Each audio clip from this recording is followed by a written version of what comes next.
माँ उसी दिन से आपको स्वीकार कर लेता है यदि आप हृदय से पुकारते हैं। और जिस समय नाम ले लेते हो फिर तो बात खत्म हो जाती है कि आपके कोई सुनवाई ना हो या आपके संकट दूर ना हो। उसके लिए यही कारण हो जाता है कि परमात्मा पहले वो संकट टालेगा जो तेरी जान को जोखिम करेंगे। आपको जीवन एक्सटेंड करके फिर धीरे धीरे तेरे सारे आपके सभी कार्य, आवश्यक कार्य जो होंगे सारे ठीक करेंगे। देखो ये भक्ति मार्ग है। यदि आप यहाँ आते हो बरवाला आश्रम में तो आपको सबसे पहले ये उद्देश्य बनाना होगा कि मुझे मोक्ष चाहिए। और जो ये कहते मैं फैक्ट्री लाऊं, मैं मंत्री बनूं, एमएलए बन जाऊं, मेरा आशीर्वाद दे दो गुरुजी, देखो ये आशीर्वाद यहाँ पर आपको नहीं मिलेंगे, क्योंकि ये तो भगवान से दूर करेंगे आपको। और हम ऐसा विष आपको खिला नहीं सकते जो आपका जीवन को हानि कर दे। डॉक्टर ऐसा अनजान नहीं होता। इसका कारण ये है कि जैसे कोठी बंगले आपको दे भी देगा भगवान तो आप परमात्मा से कोसों दूर होगे। और फिर क्या बताते हैं, सर्व सोने की लंका थी वो रावण से रणधीरम, एक पलक में राज विराजी वो जम के पड़े जंजीरम। सारी सोने की लंका बख्श दी थी उसको, सारा लंका सोने की बनाए बैठा था। और उस समय तो कई कई हजार, 20-20, 30-30 हजार उम्र वर्ष की उम्र होती थी। तो उसने त्याग को सोचना कोई बड़ी बात नहीं थी कि अभी ना मरूं, 30-40 हजार वर्ष जीऊंगा, क्योंकि सतयुग में लाख वर्ष की आयु होती है और त्रेता में भी सटाट के अंदर 40, 50, 30 और लास्ट में कम हो जाती है। तो रावण के मन में ये खरपतवार पैदा हो जाना कि अभी नहीं मरूंगा, ठाठ तो कोठी बना ली, दो कोई मंजिल की अटारियाँ बना रखी हैं। जैसे आजकल ये 20-20, 30-30 मंजिल के बनाते हैं मकान, वो तो 100 मंजिल के बनाए बैठा था, 200 के, इतना कुबद्दी था। और सारे सोने के, ईंट और गारा सोने की, लिपाई सोने की। और उसने भी ये सोच रखा था भी नहीं मरूं, ऐसा बक्कल उतरा, सहपरिवार नष्ट हो गया। तो कहने का भाव ये है, परमात्मा कहते हैं कि क्या मांगो कुछ थिर न रहाई, ये देखत नैन चला जग जाई, 1 लख पूत 1.25 लाख नाती, उस रावण के दीवान बाती। परमात्मा कहते क्या मांगू, हमें बताते हैं कि क्या मांगोगे। रावण जितने धनी भी नहीं हो सकते और ऐसे शक्तिशाली सिद्धि युक्त भी तुम नहीं हो सकते। और उसकी क्या दुर्गति हुई और क्या मांगना चाहिए परमात्मा से।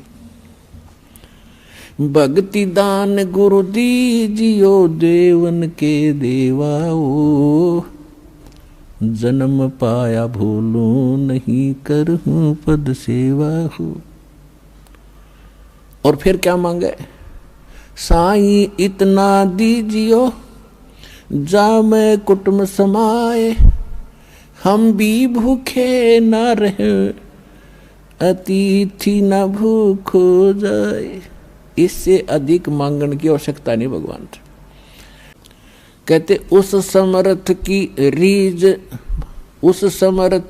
रीज भुलाई, अब कुल कुटुंब से राता, गर्भ के अंदर बचन भरे थे, कहाँ गई वो बाता। परमात्मा कितने प्यार से समझाना चाहते हैं, भूल गए उन दिनों को। उस समर्थ की रीझ छुपाई, उस परमात्मा ने तेरे ऊपर रहम किया, खुश हुए और तेरे को मनुष्य जीवन देकर माँ के गर्भ से संकट से बाहर निकाला। नहीं तो बहुत से बच्चे गर्भ में मर जाते, माँ भी मर जाती साथ में। उसकी मेहर से ही तुम ठीक ठाक यहाँ बाहर जन्म लेते हो। और आज भूल गया उन भगवान की उन बातों को कि गर्भ के अंदर बचन भरे थे, कहाँ गई वो बात। तो पुण्यात्मा, दुख में सुमन सब करें, सुख में करे न कोई, और जय सुख में सुमन करे तो दुख का ही कोई। तो सौभाग्य उन पुण्यात्माओं का जो यहाँ आए हैं, जिनके ऊपर कोई आपत्ति है। दास यहाँ देख रहा है कि 80% 80% व्यक्ति भक्त श्रद्धालु केवल दुखी ही आए हैं। कोई रोग से दुखी है, कोई और अन्य शोक है उसको, या कोई अन्य प्रॉब्लम उसके ऊपर आई हुई है। तो आपके लिए वो दुख, आपके लिए वो प्रॉब्लम, आपके लिए वो रोग एक वरदान सिद्ध होगा यदि इस मार्ग पर आप डटे रहे। देखो, एक दिन में कोई वस्तु परफेक्ट नहीं होती। बच्चा जन्म लेता है, आपको खुशी होती है, धीरे धीरे बड़ा होता है, 15, 16, 20 वर्ष के बाद जाकर वो कुछ अपना धंधा करने योग्य होता है। इसी प्रकार आप बीज बोते हो। मान लीजिए आपने आम का बीज बोया, उसकी परवरिश की, देखभाल की, पौधा बना, फिर पेड़ बन गया, और पेड़ बढ़ने के बाद फिर उसका फल लगेंगे। इतने फल लगेंगे कि लदपद हो जाएगा, आप भी खा लोगे, रिश्तेदार भी छक लेंगे। ठीक इसी प्रकार आज आपको, जिनको आज मंत्र मिला है, उन्होंने आज ये सत भक्ति रूपी पौधा आपने आज बीज बोया है इसका, और इसकी सिंचाई करना यानी भक्ति करना, दान धर्म करते रहना, मर्यादा रखना, इसकी बाड़ बनाना। बाड़ बनाने का मतलब है मर्यादा रखना, नियम भंग मत करना। धीरे धीरे रे मना, धीरे सब कुछ हो, माली सींचे मूल को, फूल फले। धीरे धीरे रे मना, धीरे सब कुछ होए, माली सींचे सो घड़ा, समय आए फल होए। जैसे माली का मतलब है जो उस प्रोसेस से परिचित, उसका विद्वान है, बाग बगीचे लाने वाला, वो बीज बोता है और उसमें सैकड़ों पानी घड़े डालता है, वाटर पानी के, और धीरे धीरे वो बड़ा होता है। उसको मालूम है, उसको 100% ज्ञान है, वो पूरा उसके ऊपर विश्वास है उसको कि एक दिन ये पेड़ बनेगा। अगर मैं इसकी सुरक्षा ठीक रखूँगा, इसको रोग से बचा कर रखूँगा, और बड़ा होए पाछे फिर देखना मेरे वारे न्यारे कर देगा। तो ठीक इसी प्रकार ये राम नाम का आज ये सच्चा बीज बोया है। आज तक तो आपको आम का नाम लेकर बबूल का बीज बुआ रखा था, और उस बबूल यानी किक्कर की डंडी की आप खूब सेवा भी कर रहे थे। तो बबूल कहता बबूला लगेंगे, आम नहीं लग सकते। भक्ति भी करते थे, ऋषि महर्षि भक्ति खूब करी, जीवन गाल दिए, राज भी त्याग के भगवान के लिए जंगल में जा बैठे। लेकिन वो आम का पेड़ ना होने से, आम का बीज ना बोने से बबूल का बीज बो लिया, उनमें सिद्धियां आ गई। आन उपासना करते रहे, पूर्ण परमात्मा की भक्ति ना करके काल भगवान ब्रह्म या ब्रह्मा विष्णु महेश तक की भक्ति करके उन्होंने बबूल का बीज बो के बबूल ही प्राप्त किया।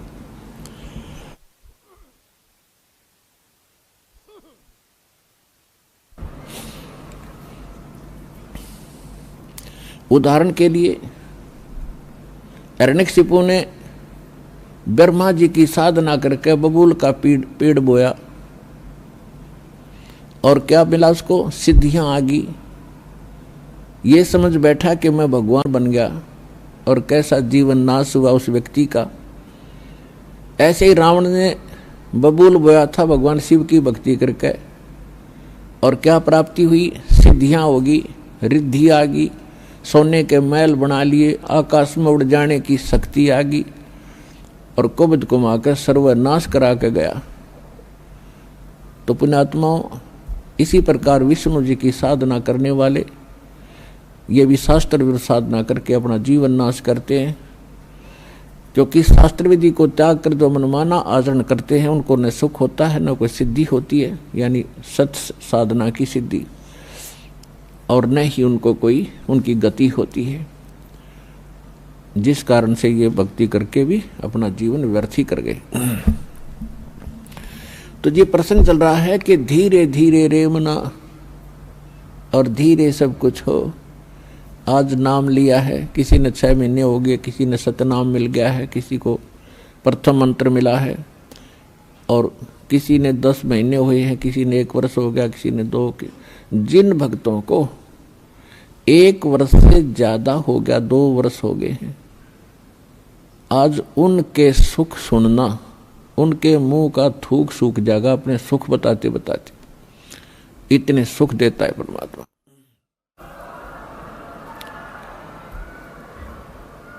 और कुछ अनजान कहते हैं जी मैं 4 बार आ लिया, गण्या कोई लाभ सा विशेष नहीं हुआ। ये उसके लिए प्रार्थना है कि धीरे धीरे रे मना, धीरे सब कुछ हो, माली सींचे 100 गड़ा समय, समय आए फलो। और दूसरा कारण ये होता है, सतगुरु के दरबार में भाई कमी कहे की ना, अनसा मौज नहीं पावता है तेरी चूक चाकरी। इस सच्चे दरबार में किसी चीज की कमी नहीं है। यदि आपको कोई राहत परमात्मा से नहीं मिल पा रही है तो आपका कनेक्शन ठीक नहीं है। अपने आत्माओं, जैसे एक मेन लाइन आई है बिजली के तारों की, और वहां से पूरी कॉलोनी को कनेक्शन मिला हुआ है, और किसी एक व्यक्ति का पंखा नहीं चल रहा या मोटर नहीं चल रही या कोई भी आइटम नहीं चल रहा, तो उसका कोई और कारण हो सकता है। या तो पंखा खराब हो सकता है या मोटर खराब हो सकती है, उसको चेक कराओ। और सारा ही व्यवस्था नहीं चल रही कोई भी, तो आपका कनेक्शन ठीक नहीं है। तो यहाँ एक बहुत बड़ी हम गलती करते हैं कि मर्यादा ना रख के भगवान का हम आशीर्वाद प्राप्त नहीं कर पाते, जिस कारण से आप जी का वो कनेक्शन कट जाता है। कहते परमात्मा कहते औखद खावे और पत्थर है, औखद खावे और पत्थर रखे, और तब पावे मोक्ष। जैसे दवाई लेते हैं, औषधि लेते हैं, तो उसके साथ कुछ परहेज भी होते हैं। तो इस मार्ग में परहेज कंपलसरी है, परमात्मा के इस मार्ग में। और परहेज वही हैं जो हमने वैसे ना करने चाहिए। बीड़ी, शराब, मांस, तम्बाकू, अन्य देवताओं की पूजा, ये तो वैसे ना करनी चाहिए। बताओ और परहेज क्या है? तो इस करके ये तो अवश्य रखने ही पड़ेंगे यदि आपने भगवान से लाभ लेना है और मोक्ष प्राप्ति करनी है। तो कहने का भाव ये है कि नाम जिन्होंने ले लिया, धीरे धीरे सब काम होंगे। थोड़ा समय दो दाता को, इतने उतावले ना हो। जैसे एक कहता है जी मैंने नाम लिया, मेरा सारे सुख हो गए, तो इसके। और दूसरा कहता है जी मैं 4 बार आ चुका हूँ, अभी तक विशेष राहत मिली नहीं है। पुणात्माओं, ये परमात्मा का मार्ग है, इसके लिए आपने ये ध्यान रखनी पड़ेंगी जो बातें दास बता रहा है। अब जैसे किसी का कोई रोगी है और उसको एक्सीडेंट हो गया किसी का, और उससे ब्लड निकल रहा है, रक्त, और उधर से टांग टूट गई, उस पीड़ा भी बहुत घनी हो रही है, तो डॉक्टर सबसे पहले उस स्थान को ऑपरेशन या किसी कारण से ठीक करेगा जहाँ से ब्लड निकल रहा है। अगर उसका ब्लड निकल गया तो नाश मृत्यु हो जाएगी, और वो उस तरफ ध्यान नहीं देगा कि टांग टूट रही है और ये रो रहा है, चिल्ला रहा है कि मुझे पीड़ा है। डॉक्टर इलाज भी कर रहा है और वो ये सोच रहा है कि डॉक्टर का ध्यान न को नहीं, मैं मर गया, मेरी तो टांग टूट गई।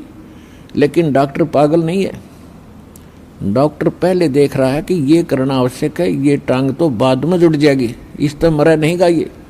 तो इसी प्रकार आपके जिन्होंने दीक्षा ले ली है और जिनके ऊपर कोई ऐसी आपदा आनी है कि आपकी मृत्यु होनी हो, तो पहले परमात्मा उस मृत्यु को रोकेगा, बाकी संसारिक सुख तो फिर आपका ढेर लगा देगा, आपका जीवन एक्सटेंड हो गया था।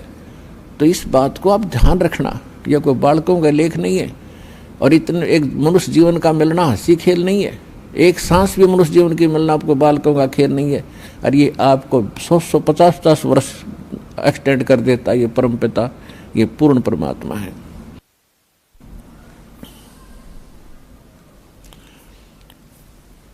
तो पुण्यात्मा इन बातों पर ध्यान रखना जो दास आपको गाइडलाइन बता रहा है। तो इस प्रकार जिनको राहत नहीं मिल रही है वो ये ना सोचो भगवान का ऑपरेशन चालू नहीं है। आपके उन संकट निवारण के लिए परमात्मा उसी दिन सक्रिय हो जाता है जिस दिन आप इस ज्ञान को पढ़कर या ज्ञान को सुनकर और हृदय से पुकार लेते हो, परमात्मा हम आपके हो लिए, आपके बगैर मुझे कुछ दिखाई नहीं देता है।